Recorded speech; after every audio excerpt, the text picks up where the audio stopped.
Hi, my name's Phil. I like talking about politics, and in this video, I like to discuss my thoughts on something which was posed to me about last weekend. How do I see the Conservative Party functioning in opposition during the next Parliament and beyond?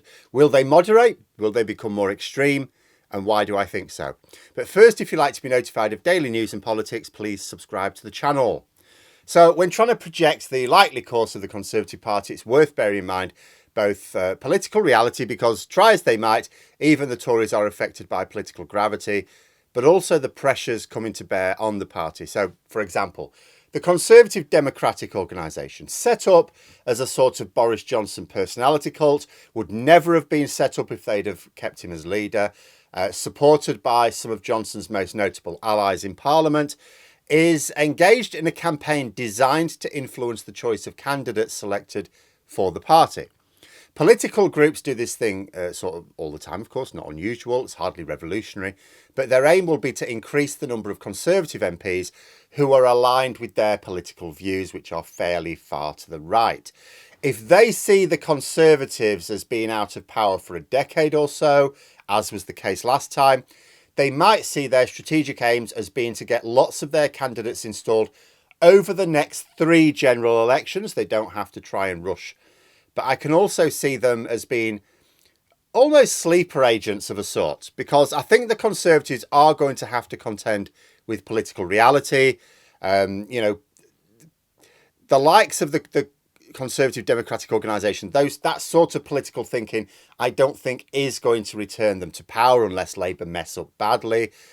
Here's how I see it working in general. So right now, the Conservatives are responsible for nothing in this country working as well as in 2010. And what's more, people are basically recognising this now.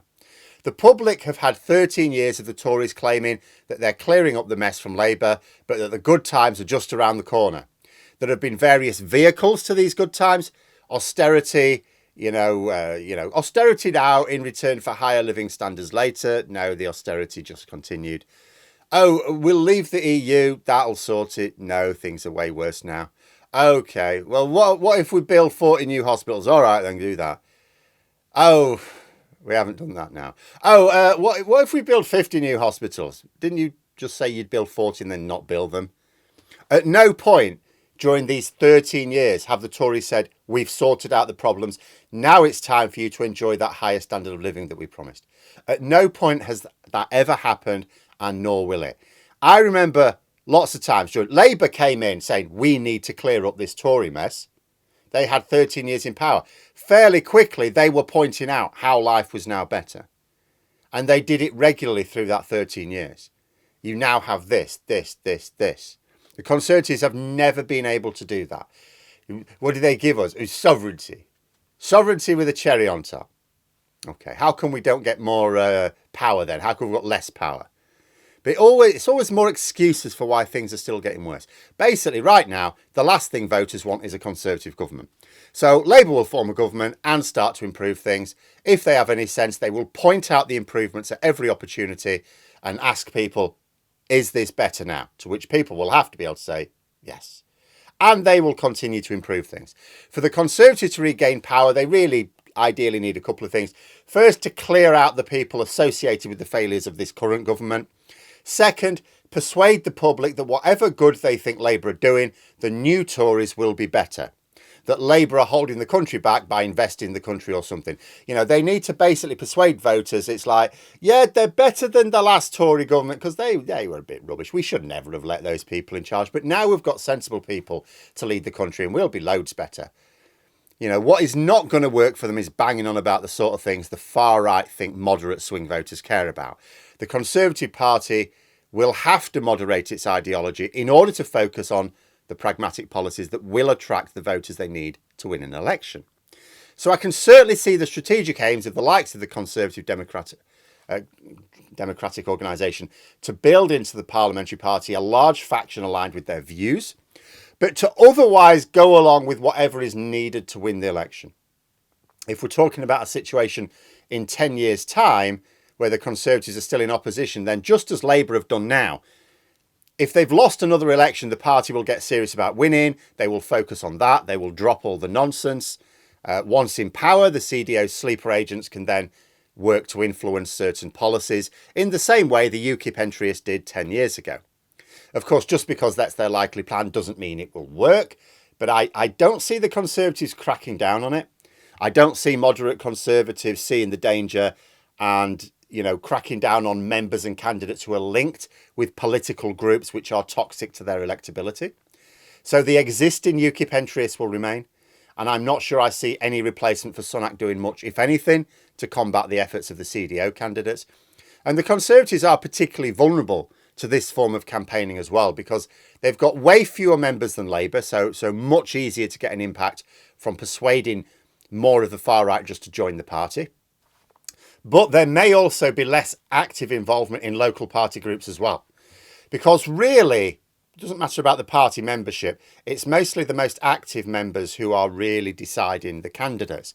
And there's nothing like a huge election defeat to knock the stuffing out of your volunteer activists.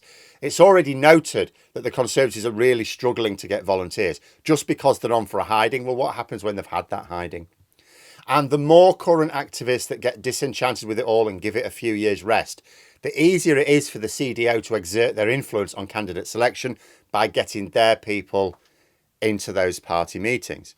In terms of the way the Conservatives are likely to behave in the short term, like the Parliamentary Party, much of it obviously depends on which MPs are left after they reap the whirlwind of their political and economic mismanagement. But the party members themselves, they will probably remain prioritising ideology. Now that matters because their first order of business will be selecting the leader who will return them to power after a single term in opposition. They can either double down on the crazy and appoint someone like Braverman. She's got a safe seat, so she will absolutely throw her hat into the ring. She might be too crazy, though.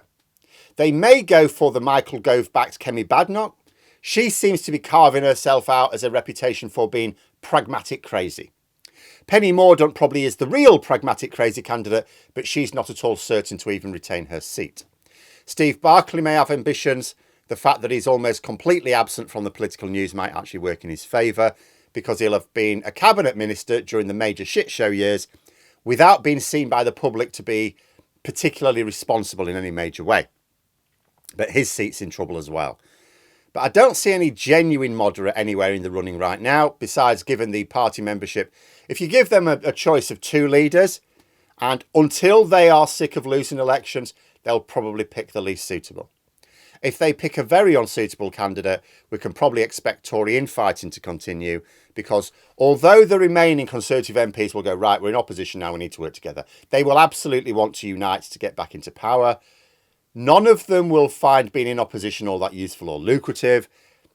They won't respond well to a leader who seems detached from their target voters. They will want to unite, but they will want to unite to win. They're not likely to unite behind a leader who seems to be taking them down the path to further opposition.